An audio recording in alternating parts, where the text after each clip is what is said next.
I've always put myself off making YouTube videos because I've got various projects and they're in various states of completion, like I'm sure most car blocks projects are. So I've always thought it wouldn't make a very good series of videos if you started it halfway through. Hi, this is my Scimitar and I engine swapped it years ago, but now I'm doing this. I thought, I'm not sure if many people would watch that, but we'll see. We'll see, because I'm never going to get to a position where that's it, all the projects are completed, let's start the next one. I wish I was that kind of guy, but I'm evidently not. If people watch them, they watch them. If they don't, maybe I'll rethink what I video and do. I'll show you some of my projects, and then yeah, if you enjoy, watch, like, share and subscribe, I believe. Yeah, enjoy. So my Scimitar 2.3 Saab turbo engine out of a 9000.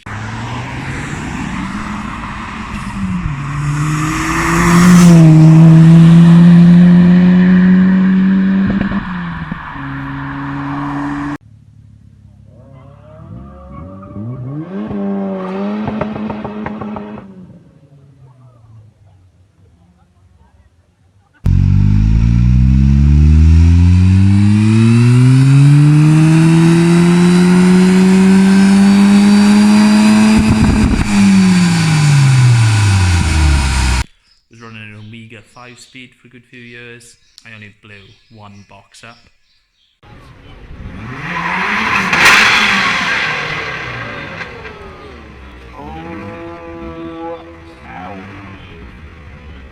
At rides, that was pretty embarrassing.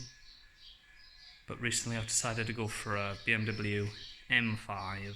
So the F10 M5 from 2015. I'm putting the M5 7-speed gearbox in it, which is a floppy paddle dual clutch transmission. So the engine and box are in it now. I'll do a little series on how I'm converting that to 7-speed. Then I've also got the Commaero. So the Commaero is I bought that 2018, I believe, and I've wanted one since I was about 17. I saw one. Somebody tried to sell me one for £400, and I said no. And then I paid 13, 14 times that for this one. But that's the way it is, isn't it, with these old cars. It was disappointingly slow. Like, it would not out-accelerate a lorry.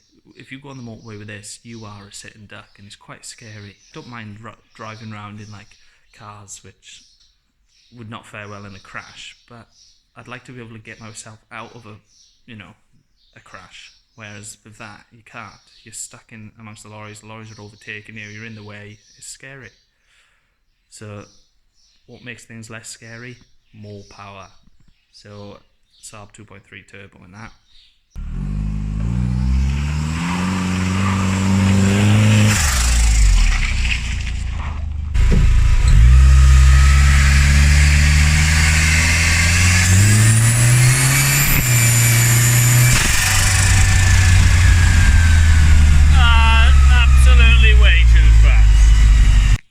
Show you the engine now.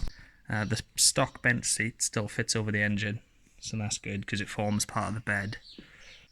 Currently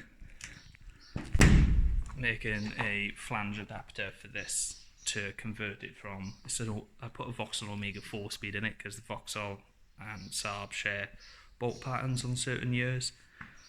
So the Omega box fitted on it. I just had to re-drill the flex plate and yeah, got it all on. But the transmission controller for the Omega box and the ECU for the engine speak a different CAN protocol. Now, I'm not overly up to speed with CAN and all that stuff. There is no easy solution to get this to work, so as it is, it goes into 4th gear, limp mode. That's it. It doesn't know the engine's running, it doesn't know the engine exists. It will not power any of the solenoids in the box. And I can't get around that.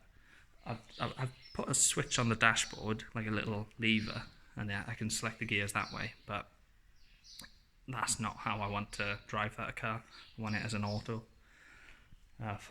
It's going to be a summer cruising vehicle, so it's going to be either sat in traffic or bimbling down the motorway, so that's why I want the auto. So go into a full hydraulic mechanical setup, 4-speed, out of an MX-5. Yeah, so that's where the plan is with that one. I've also got my 900 Turbo, 1987, flat front. Had that since 2012. Bought that as a single carb, 8 valve, 100 horsepower. Turbo swapped it, bought a rotten turbo, put the 16 valve turbocharged engine in it, and at the same time put the Trionic management from a 9000 on it, so it's mappable, coil pack, pretty clever knock sensing for the spark plugs and all that. Yeah, this made 235 horsepower on the dyno, good few years back. Good car. I toyed with selling it recently, but nah, gonna have to keep it.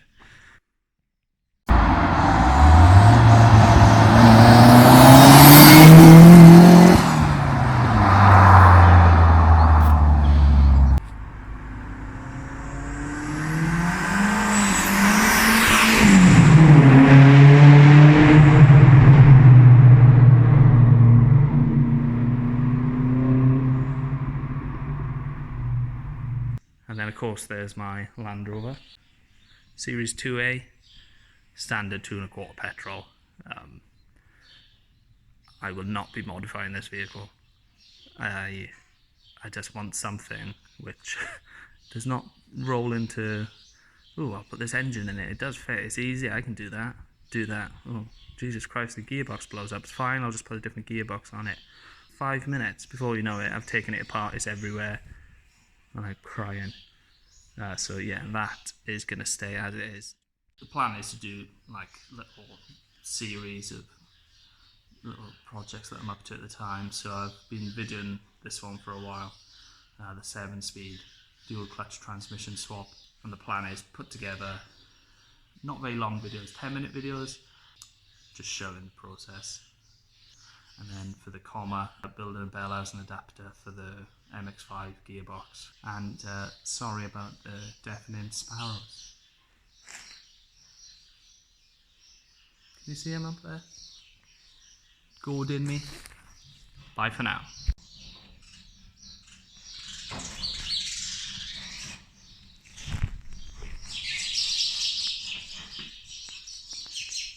Bloody carnage.